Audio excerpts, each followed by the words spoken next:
मैं हूं आशीष त्रिपाठी आपके साथ और बुलेटिन की शुरुआत करेंगे रायपुर से आ रही अहम खबर से, जहां पर उप मुख्यमंत्री टीएस सिंहदेव ने बीजेपी के आरोप शराबबंदी का वादा कर गंगाजल की झूठी कसम खाई थी पर कहा कि गंगाजल लेकर किस चीज पर शपथ खाई थी। मैंने आज तक कभी गंगाजल लेकर कसम खाई ही नहीं। एक वाकया हुआ था जब कसम खाई थी। टीएस सिंहदेव ने कहा कि क्या हुआ था मुझे याद नहीं, क्योंकि उस वक्त मैं मौजूद नहीं था।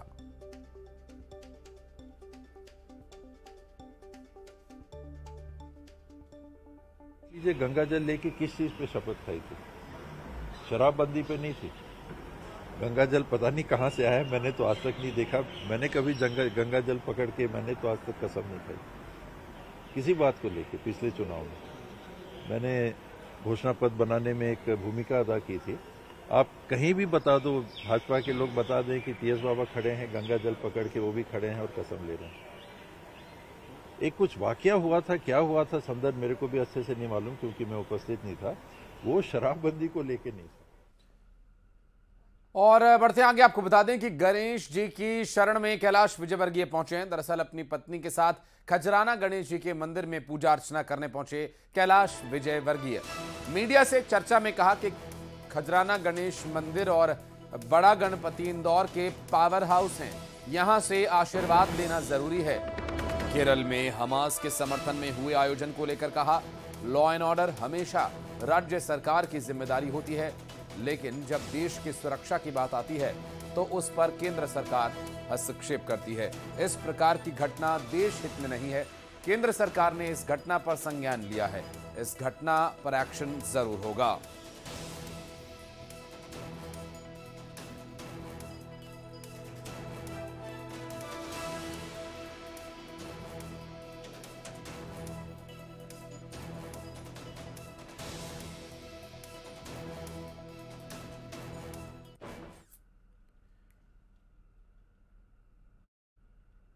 और बीजेपी चुनाव प्रभारी भूपेंद्र यादव निर्वाचन आयोग पहुंचे।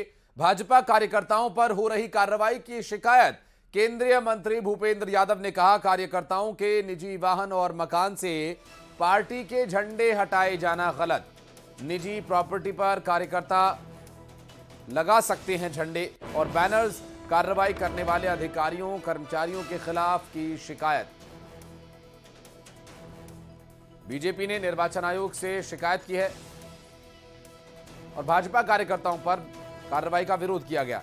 निजी वाहन पर और मकान से झंडे हटाए जाने का विरोध यहां पर बीजेपी ने किया और कार्रवाई करने वाले अधिकारियों पर भी शिकायत दर्ज कराई है। दरअसल चुनाव प्रभारी भूपेंद्र यादव ने इसकी शिकायत दी है चुनाव आयोग को। उनका यह कहना है कि कार्यकर्ता अपने निजी वाहन पर अगर झंडा लगाकर जा रहा है तो उसे क्यों हटाया गया, घर के छत पर लगा हुआ झंडा क्यों हटाया गया। आज हम एक विषय को चुनाव के मुख्य अधिकारी महोदय के समक्ष लेकर के गए थे। पिछले कुछ दिनों से देखा जा रहा था कि कुछ रिटर्निंग ऑफिसर्स के द्वारा हमारे कार्यकर्ता जो दुपहिया वाहन पे झंडे लगाते हैं या अपने घरों पर जो झंडे लगाते हैं या अपनी निजी संपत्ति पर जो वॉल राइटिंग करते हैं, उसको हटाने का कार्य किया जा रहा था।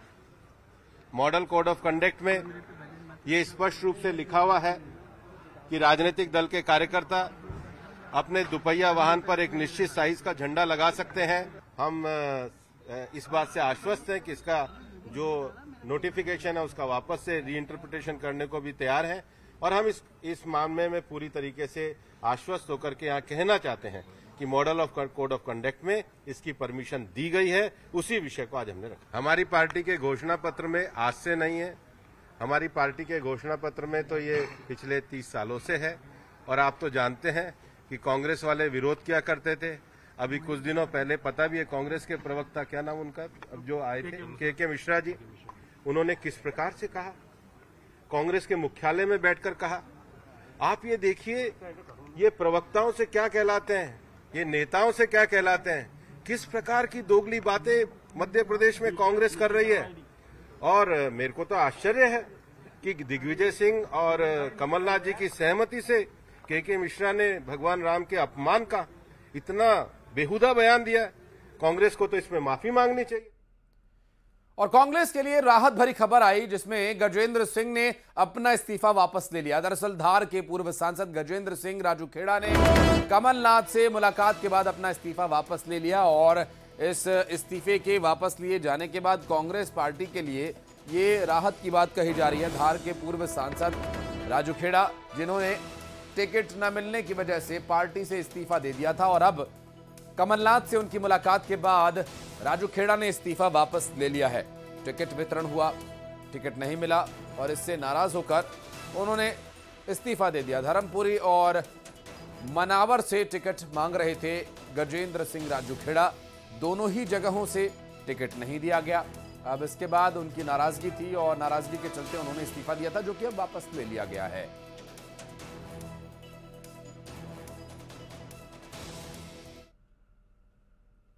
और अब बहुजन समाज पार्टी सुप्रीमो मायावती मध्य प्रदेश में अपनी पार्टी के पक्ष में प्रचार करेंगे। दरअसल मायावती मध्य प्रदेश में 9 जनसभाएं करेंगी। एमपी विधानसभा चुनाव के लिए बसपा सुप्रीमो मायावती 9 जनसभाएं करने वाली हैं। 6, 7, 8, 10 और 14 नवंबर को मायावती का मध्य प्रदेश का दौरा रहेगा। 5 दिन में बहुजन समाज पार्टी उम्मीदवारों के समर्थन में वो 9 जनसभाएं करेंगी। 5 दिन में मायावती की ताबड़तोड़ जनसभाएं होंगी। 6 नवंबर को अशोकनगर में,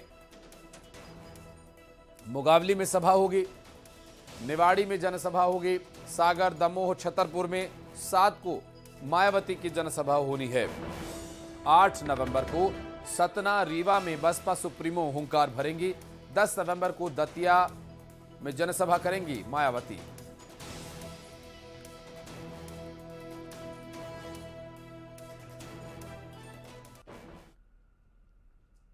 मध्य प्रदेश की सियासत के कई रंग दिखने लगे हैं। दरअसल कोई रूठ रहा है, कोई मना रहा है, कोई टिकट कटने पर अपना दर्द बयां कर रहा है, तो कोई उस दर्द का साथी बन रहा है।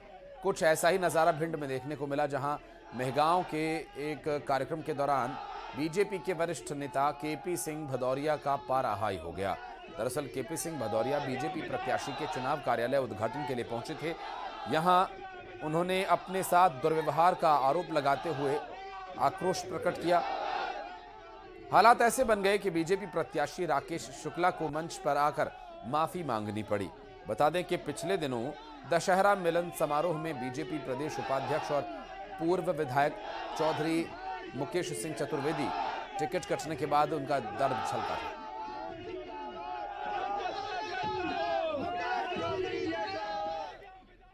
चुनावी समर में नेताओं के बीच तल्खियां बढ़ने लगी हैं, मिजाज भी बदलने लगा है। चुनाव जीतने की होड़ हो चली है और यहां इस होड़ में धमकियों और मारपीट का भी सिलसिला जारी है। नरसिंहपुर विधानसभा से ऐसा ही एक मामला सामने आया, जहां 2 आवेदकों ने थाने में शिकायत दी है। एक ने कांग्रेस प्रत्याशी लाखन सिंह के रिश्तेदार पर धमकी देने का आरोप लगाया, तो वहीं दूसरे ने मारपीट का आरोप लगाया। हालांकि पुलिस दोनों आरोपों को लेकर मामला दर्ज कर जांच कर रही है और अब इन मामलों को लेकर नरसिंहपुर प्रत्याशी के छोटे भाई जालम सिंह पटेल ने कांग्रेस पर तंज कसा। उन्होंने कांग्रेस पर अपराध की राजनीति करने का आरोप लगाया।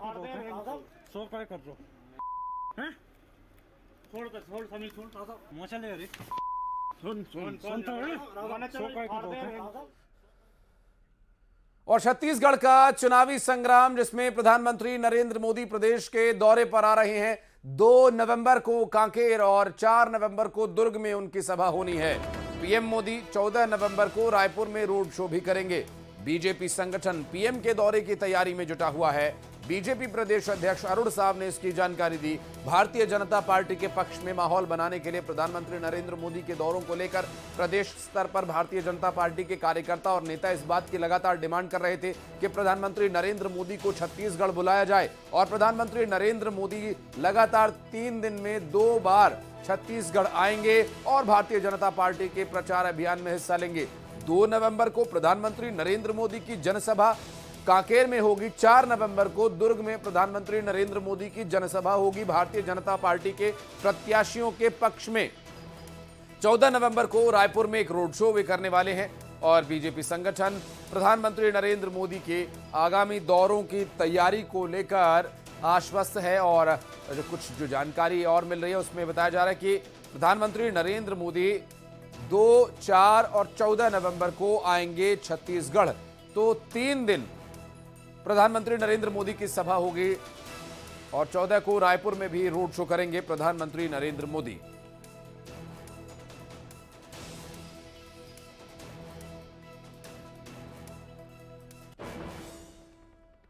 और भरतपुर सोनहत सीट से बीजेपी प्रत्याशी रेणुका सिंह पर कांग्रेस प्रत्याशी गुलाब कमरों ने एक विवादित बयान दिया और कहा कि टिकट मिलने के बाद उन्हें मायके की याद आ रही है। कमरों ने बीजेपी प्रत्याशी को बाहरी करार देते हुए तीखा प्रहार किया। कहा, हमारे यहां एक बार बिटिया की विदाई कर दी जाए तो वो दोबारा नहीं आती, अगर दोबारा आती है तो अशुभ होता है। हमारी बेटियां सिर्फ तीज त्योहार पर ही आती हैं। रेणुका सिंह का कहना है कि मैं यहां की बेटी हूं, ये मेरा मायका है, मुझे जनता यहां देखकर उत्साहित है।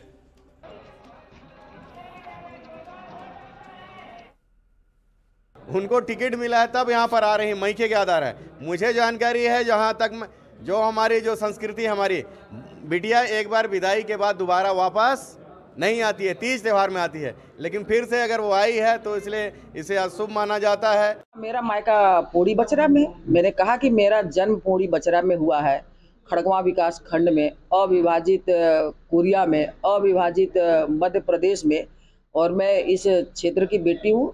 जनता के प्यार से, उनकी दुलार से मैं यहाँ पर आई हूँ। हमारे संगठन ने मुझे यहाँ पर भेजा है और आज जनता यहाँ पर मुझे खुश दिख रही है, मुझे पाकर वो उत्साहित है।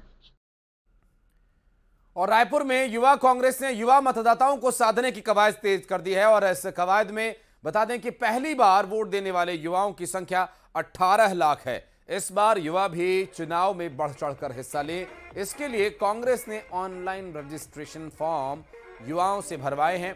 कांग्रेस ने युवाओं को साधने के लिए अलग अलग कोशिश की है। कांग्रेस ने तेलीबांधा तालाब से गांधी मैदान तक युवाओं के लिए मैराथन दौड़ का आयोजन किया है, माफ कीजिएगा, और इस आयोजन में सैकड़ों युवा मतदाता शामिल हुए।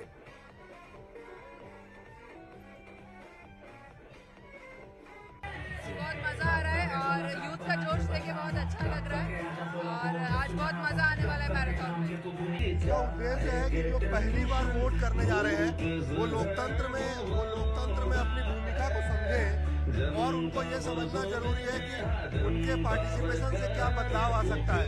तो उनके तरीके से हम उनको समझाना चाह रहे हैं कि आइए लोकतंत्र का हिस्सा बनिए। मैं यही मैसेज देना चाहूँगा अभी के युवाओं को कि अपने मताधिकार का इस्तेमाल करें और जिस प्रकार से इन लोगों ने उत्साह दिखाया है आज के मैराथन में आकर अपना योगदान दिया है, इसी प्रकार से वोट देकर भी अपना योगदान दें और हर मत इम्पोर्टेंट है। इस चीज़ को समझते हुए फर्स्ट टाइम वोटर जरूर वोट करें और बहुत जिम्मेदारी के साथ वोट करें, ये बहुत बड़ी रिस्पॉन्सिबिलिटी है। देखिए, युवाओं में बहुत जबरदस्त उत्साह है। फर्स्ट टाइम वोटर को लेकर छत्तीसगढ़ कांग्रेस पार्टी द्वारा यानी से यूथ कांग्रेस का एक संयुक्त अभियान चलाया जा रहा था, फर्स्ट वोट फॉर कांग्रेस, जिसके तहत आज आपने देखा होगा सड़कों में हजारों की संख्या में आज फर्स्ट टाइम युवा वोटर आज बिना किसी संसाधन के यहाँ पर आए हुए हैं और लोगों में कांग्रेस पार्टी को लेकर जबरदस्त उत्साह है और इससे ये बात साबित होती है कि कांग्रेस पार्टी की सरकार छत्तीसगढ़ में दोबारा बन रही युवाओं के दम पे। कांग्रेस पार्टी को वोट देना बहुत सही है क्योंकि छत्तीसगढ़ सरकार ने भूपेश बघेल ने इतना अच्छा काम किया है, ये भाजपा ने पिछले 15 साल में नहीं किया। क्या किया है भाजपा ने? सिर्फ 15 साल में घोटाला ही किया है और भूपेश सरकार ने 5 साल में 15 साल से ज्यादा अच्छा काम किया है। मुरैना पुलिस और एफएसटी की टीम ने बड़ी कार्रवाई करते हुए मध्य प्रदेश राजस्थान बॉर्डर पर भारी मात्रा में चांदी पकड़ी है। 11 बोरियों में भरी हुई थी ये चांदी। 5 लाख रुपए से ज्यादा इसकी अनुमानित कीमत बताई जा रही है। स्लीपर कोच बस से ग्वालियर ये चांदी ले जाई जा रही थी। सरायछोला थाना क्षेत्र के अल्लाबेली चौकी का ये पूरा मामला, जहां पर 5 लाख रुपए से ज्यादा की चांदी बरामद की गई। स्लीपर कोच से ये चांदी ले जाई जा रही थी और इसका कोई रिकॉर्ड नहीं मिला, कोई पुख्ता दस्तावेज आरोपी नहीं दिखा पाए और चांदी बरामद की गई है। फिलहाल आपको बता दें कि इस पूरे मामले में मध्य प्रदेश राजस्थान बॉर्डर पर चांदी पकड़े जाने का जो मामला सामने आया, इसमें एफएसटी और स्थानीय पुलिस की संयुक्त कार्रवाई की 11 बोरियों में चांदी भरी हुई थी। 5 लाख से ज्यादा की चांदी यहां से बरामद की गई है। बस से चांदी लेकर ग्वालियर शख्स जा रहा था और इस पूरे मामले में कार्रवाई करते हुए सरायछोला थाना क्षेत्र में पुलिस ने कार्रवाई की और ये चेकिंग के दौरान 5 लाख रुपए से ज्यादा की चांदी बरामद की और स्लीपर बस में ये चांदी छिपा कर ले जाई जा रही थी। आपको बता दें कि मध्य प्रदेश में विधानसभा चुनावों के चलते लगातार ताबड़तोड़ एक्शन पुलिस के द्वारा लिया जा रहा है, जिसमें कि किसी भी तरह की अवैध गतिविधियों पर नकेल कस के उसे तुरंत नेस्तनाबूद किया जा रहा है, उससे निरस्त किया जा रहा है। जैसा कि कहीं पर कैश का ट्रांजैक्शन या जेवरात का ट्रांजैक्शन या ऐसी धातुओं का ट्रांजैक्शन, मादक पदार्थों का ट्रांजैक्शन, किसी भी तरीके से इसे एक जगह से दूसरी जगह नहीं ले जाने दिया जाएगा और इस पर पूरी तरह से सतर्कता प्रशासन बरत रहा है।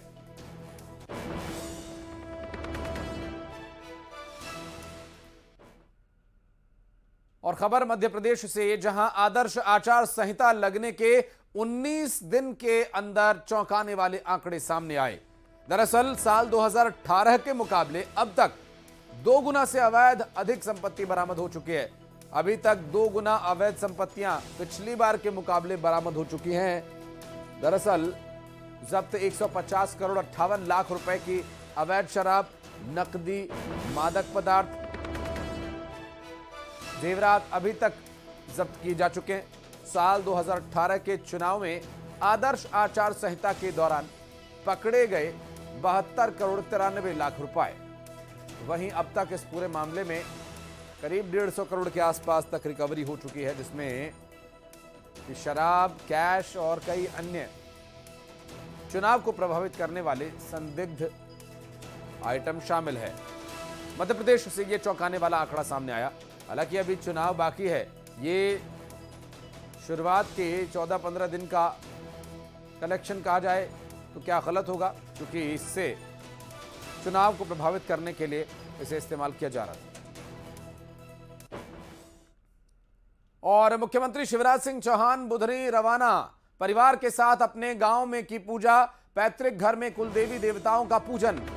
सीएम ने नर्मदा मां का लिया आशीर्वाद। बुधनी में आज नामांकन भरेंगे सीएम शिवराज। नामांकन से पहले करेंगे रोड शो।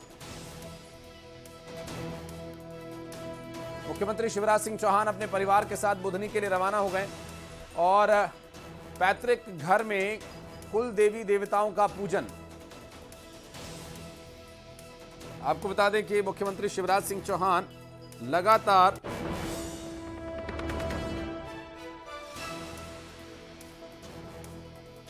ताबड़तोड़ दौरे पर हैं और ऐसे में सीएम ने मां नर्मदा का आशीर्वाद लिया। बुधनी में आज मुख्यमंत्री शिवराज सिंह चौहान नामांकन करने वाले हैं और नामांकन से पहले उनका रोड शो होना है।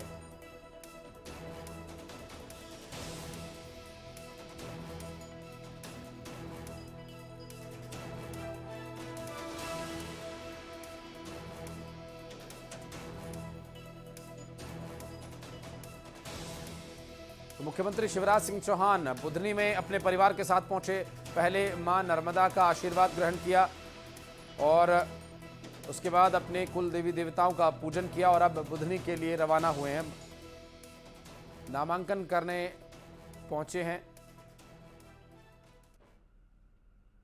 और अब आपको ले चलते हैं इंदौर, जहां पर पूर्व मुख्यमंत्री कमलनाथ राजवाड़ा पर माता अहिल्या की प्रतिमा पर माल्यार्पण करने के बाद पहुंचे हैं। इंदौर से तस्वीरें हम आपको दिखा रहे हैं। आपको बता दें कि प्रत्याशियों के साथ रजवाड़े के रथ पर सवार होकर वे कलेक्ट्रेट जाएंगे अपना नॉमिनेशन करने के लिए अपने नेता कमलनाथ के साथ। और ये तस्वीरें जो आप देख रहे हैं इंदौर से, इस वक्त पंजाब कांग्रेस के प्रदेश अध्यक्ष अमरिंदर सिंह राजा वडिंग मंच पर बोल रहे हैं और कमलनाथ के कांग्रेस के इस कार्यक्रम में क्या कुछ वो कह रहे हैं सुनवाते हैं आपको। पूरे देश भर में आपकी सरकार के और भाजपा सरकार के घोटालों का कारनामों की चर्चा है और अगर आप चाहते हैं कि मध्य प्रदेश दोबारा तरक्की करे और नौजवानों को रोजगार मिले और महंगाई कम हो और घोटाले बंद हो, तो आदरणीय कमलनाथ जी को इस प्रदेश का मुख्यमंत्री दोबारा बनाना होगा। और पिछली बार आपने मुख्यमंत्री बनाया, कुछ साथियों ने धोखा दे दिया, लेकिन इस बार सरकार तो बन रही है, लेकिन मेरी आपसे गुजारिश है कि 2/3 बहुमत से कांग्रेस पार्टी की सरकार बननी चाहिए। और अंत में लीडर हमारे कमलनाथ जी ने आपके अध्यक्ष ने बोलना है। मैं एक बात सरदारों को कहना चाहता हूं, सुन लीजिए। मैं सरदार हूं और गुरु ग्रंथ साहब जी को मानता हूं। मैं गुरुद्वारे के में जाता हूं। मैं और किसी चीज में विश्वास नहीं रखता। मैं मंदिर भी जाता हूं, मैं मस्जिद भी जाता हूं, मैं गिरजाघर भी जाता हूं, लेकिन मैं सरदार हूं और गुरु ग्रंथ साहब को अपना बाप समझता हूं। मैं आपको यह कहना चाहता हूं, जो कूड़ प्रचार इस प्रदेश के अंदर चंद लोग सरदार बनकर कह रहे हैं कि कमलनाथ जी ने सरदारों के ऊपर अत्याचार किया है। मेरी उम्र 44 साल की है, मैं कैबिनेट मंत्री भी रह चुका हूं। मैंने आज तक नहीं सुना और मैंने आज तक नहीं देखा। और एक छोटा सा ब्रेक यहां पर ले रहे हैं, जल्द लौटते हैं।